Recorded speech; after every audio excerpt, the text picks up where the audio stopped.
apapun itu, kita tidak akan berhenti karena ini belum masuk substansi. Kita ajukan lagi dan yang lebih tegas. Sejak Rismon mengajukan restoratif justice dan kemudian ke Solo ya dengan pengawalan tepat oleh penyidik gitu, kita sudah memutuskan tidak lagi menjadi kuasa hukum atau penasihat hukum Rismon. Ya, memang dia tidak ngomong ini kepada kami, ya. Itu yang paling penting.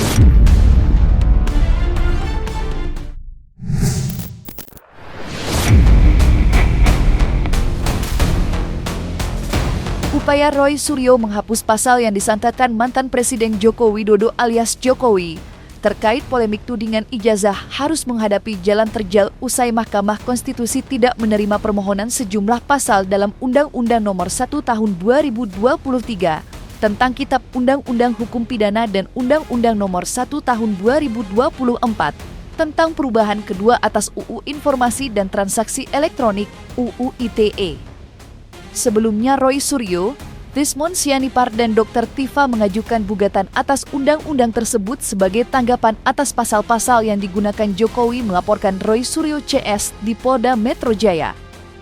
Menanggapi putusan MK, Roy Suryo dan kuasa hukumnya, Presli Harun, mengaku kecewa dengan menyampaikan sejumlah kritik terkait putusan MK yang dianggap aneh dan tidak bisa diterima dari pandangan logika hukum. Tahu bahwa hasilnya itu dinyatakan tidak dapat diterima. Jadi begini kawan-kawan semua ya. Pertama, saya pribadi karena dinyatakan tidak dapat diterima, ya kita ingin mengajukan lagi ya mungkin sampai kemudian kasus ini disidangkan dengan saksi dan ahli. Itu satu. Yang kedua, sebenarnya kalau kita lihat alasan tidak dapat diterimanya, menurut saya agak terlalu sederhana. Karena satu, hakim tidak bisa menemukan kaitan antara pasal yang dimohonkan dengan kerugian konstitusional pemohon. Ini menurut saya agak aneh. Kan mereka sepatutnya tahu bahwa pasal-pasal yang dimohonkan itu adalah pasal-pasal yang terkait dengan penersangkaan Mas Roy dan Dr. Tifa, ya kan, termasuk Rismon. Jadi kalau mereka mengatakan tidak ada kaitannya, tidak ada hubungannya, saya merasa aneh. Salah satu hak konstitusional yang dimiliki oleh Mas Roy, Dr. Tifa dan Rismon adalah hak atas kepastian hukum, hak atas perlindungan dan lain sebagainya. Nah, pemberlakuan pasal-pasal tersebut tidak memiliki kepastian. Bagaimana mungkin orang melakukan penelitian tiba-tiba kemudian dijadikan tersangka?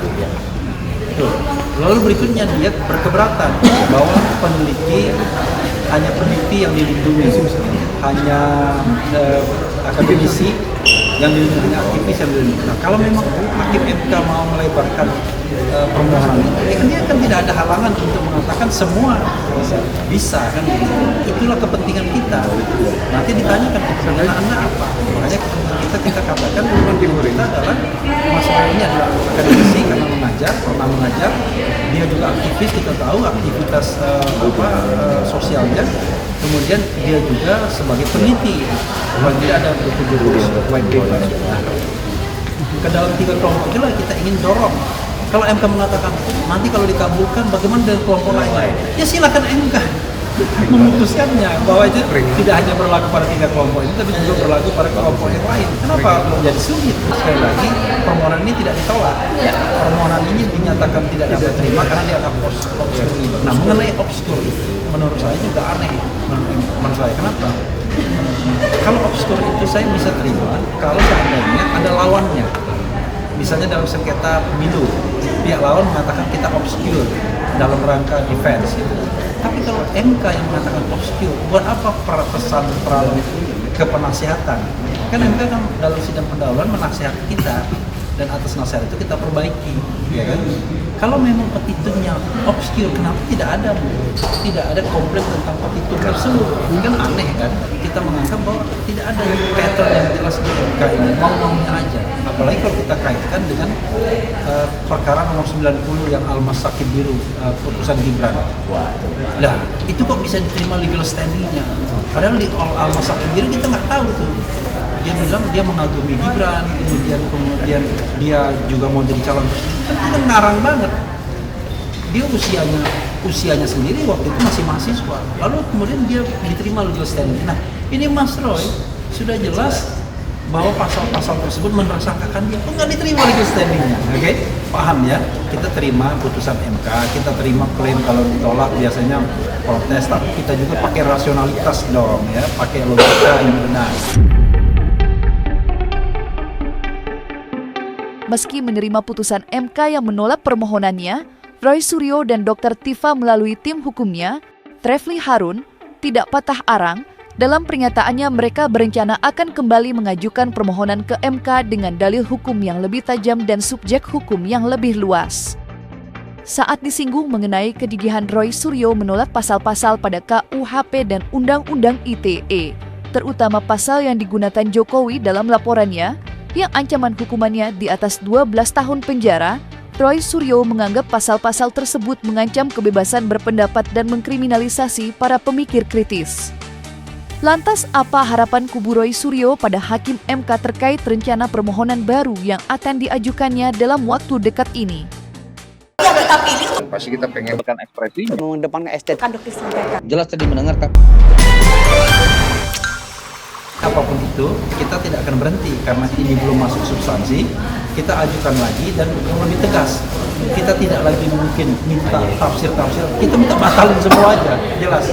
Ya kan? Perkara kemudian nanti batasnya sampai mana, kita lihat MK. Dan mudah-mudahan MK juga kemudian tiba-tiba tidak memandang ini tidak ada kaitannya dengan kerugian konstitusional. Masa orang baru ditahan di penjara dulu baru ada kerugian konstitusional? Oke, itu yang ingin saya sampaikan. Kita berharap Hakim Konstitusi itu punya namanya kewenangan untuk positif legislator. Sekarang dia hanya menjadi negatif legislator. Karena kerugian warga negara terkait dengan Mas Roy dan kemudian Dr. Tifa itu adalah kriminalisasi yang menurut saya butuh dukungan kuat daripada MK.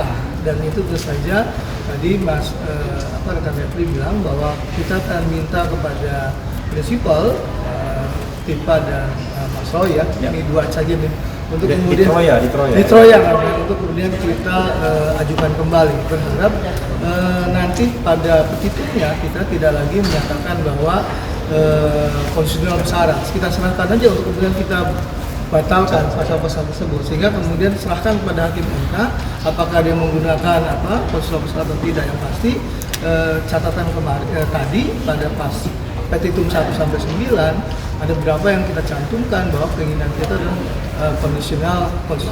Kita akan coba rubah, kita akan ralat persetujuan dari prinsipal, maka kemudian kita majukan lagi setelah lebaran. Ya. Mas Roy.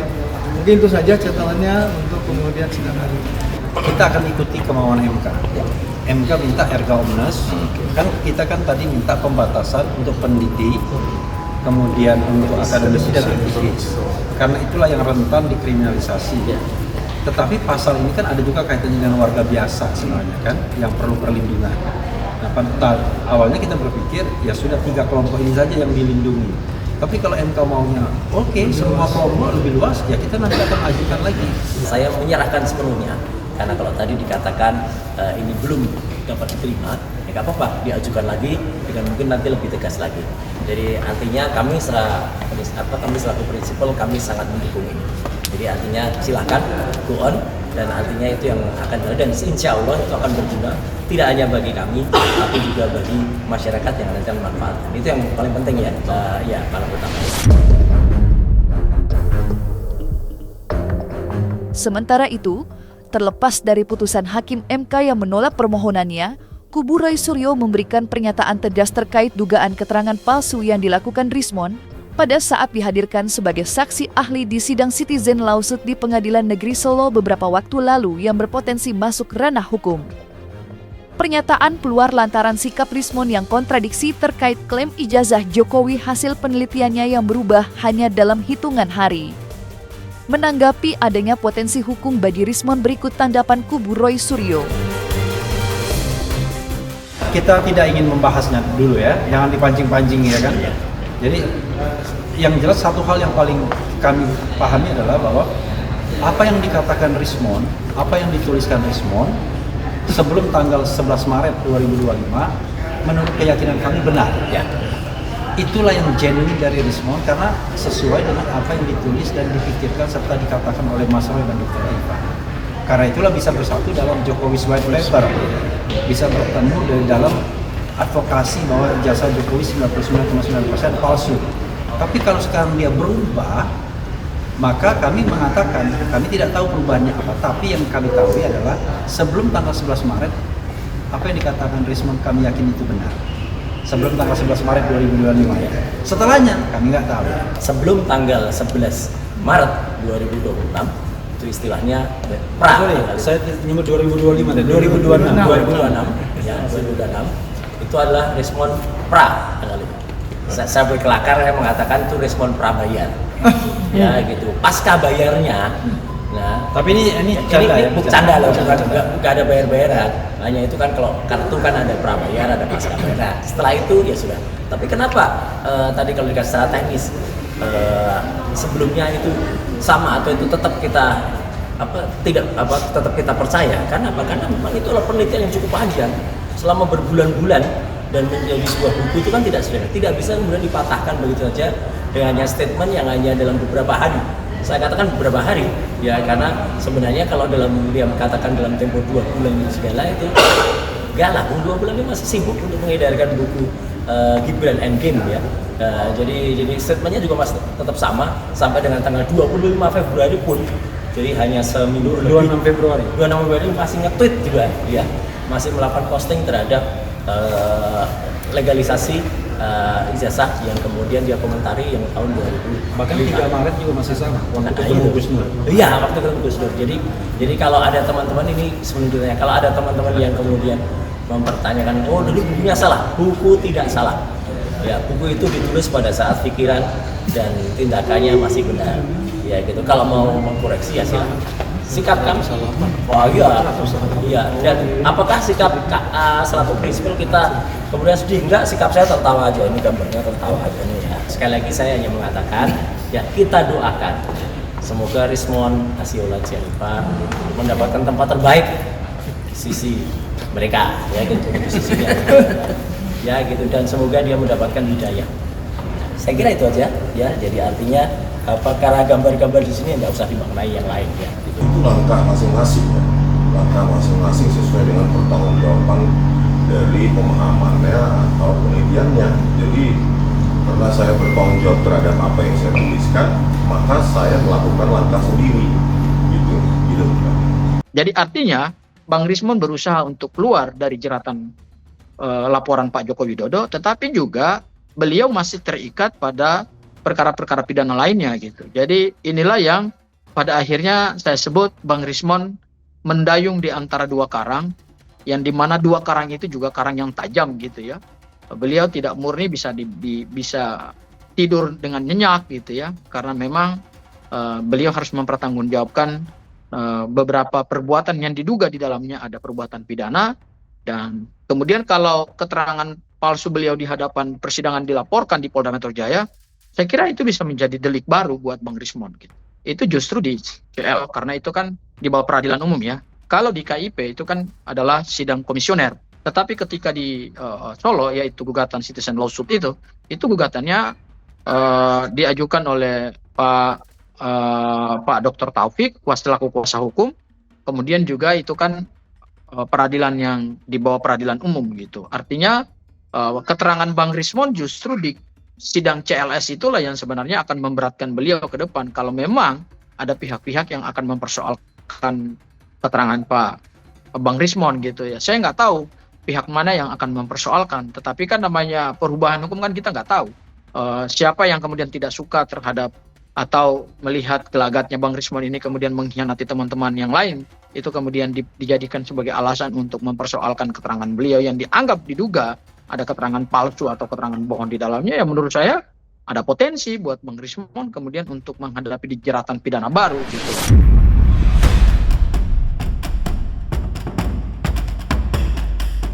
Langkah manuver Rismon Sianipar yang secara mengejutkan mengajukan restoratif justice dan menemui Jokowi di Solo, serta Gibran Raka Buming Raka di Istana Wakil Presiden membuat kubu Roy Suryo terhenyak kaget.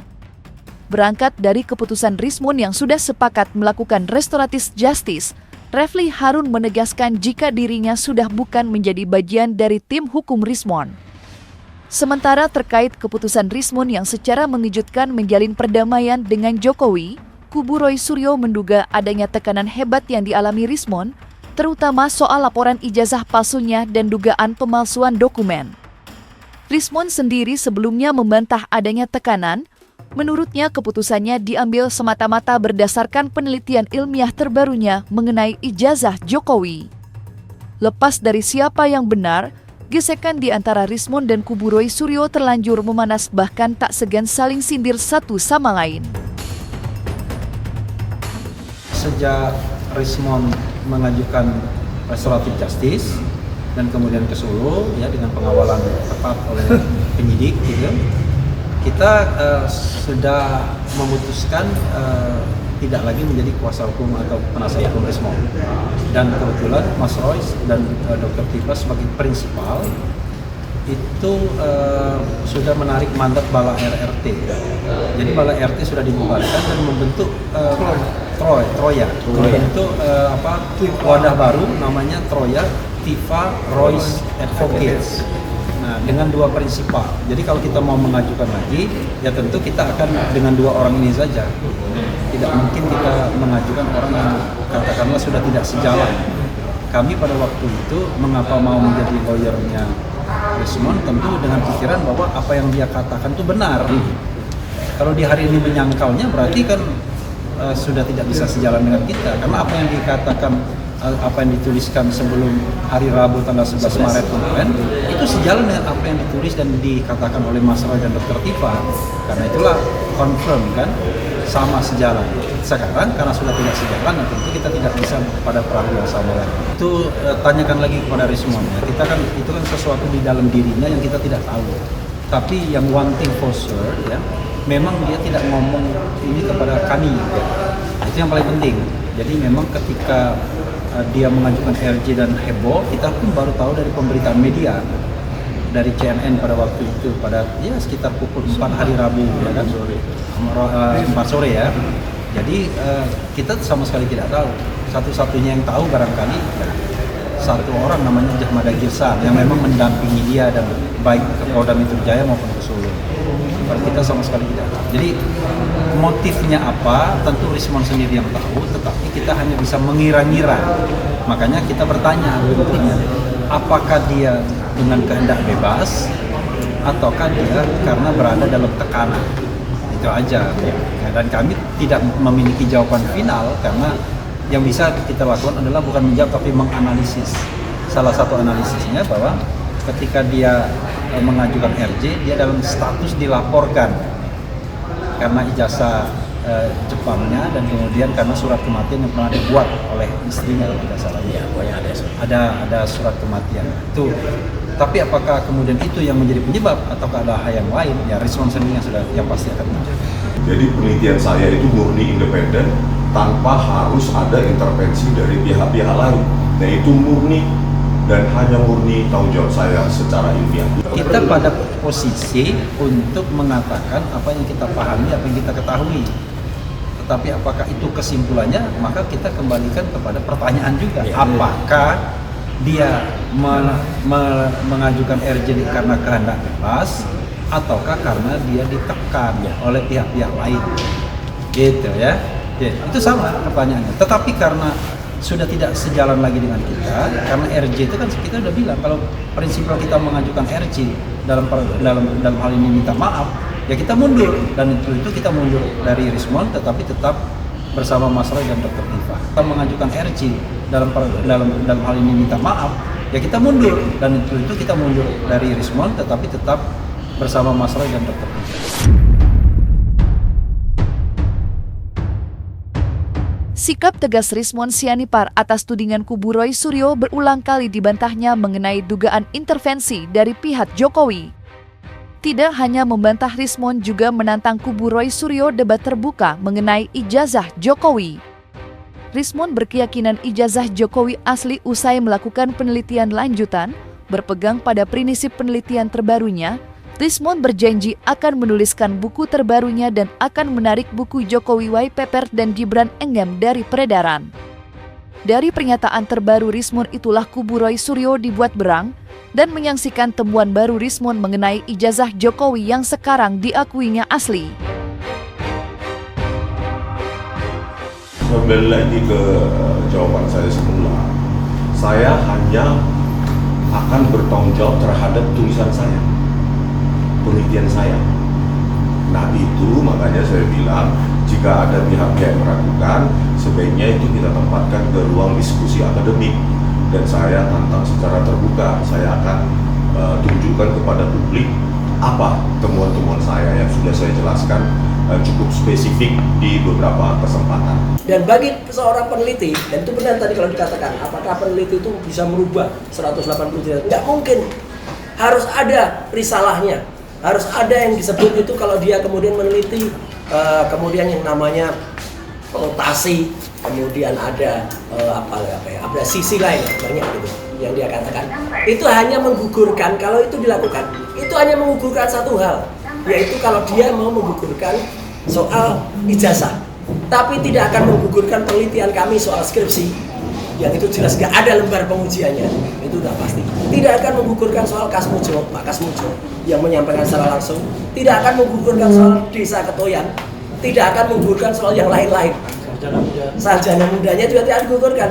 Jadi kalau dia kemudian tadi juga menyampaikan ke menyambangi Wapres Gibran ya, dan betul mendapatkan parcel gede banget tadi. Ya. Nah, saya di bulan suci Ramadan ini hanya bisa mengatakan ya moga-moga respon hasil Sianipar mendapatkan hidayah. Ya mereka kan bisa bernarasi apapun, tetapi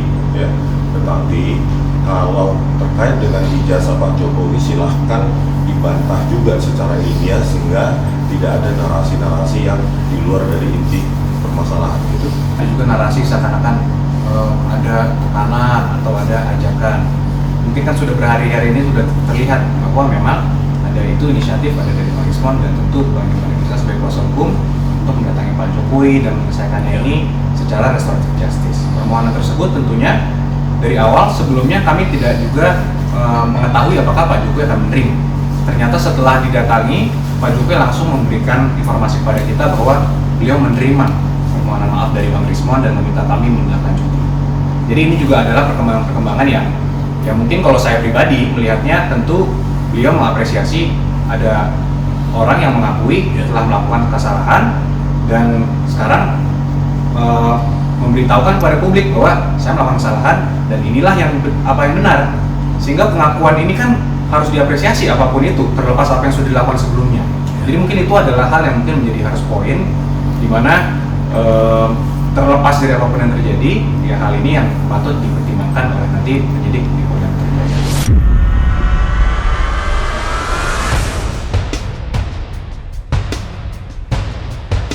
Nah, selesai sudah Cumi Lovers.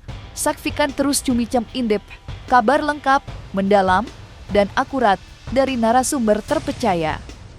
Dan jangan lupa untuk like, subscribe, dan juga share channel YouTube Cumi Cumi.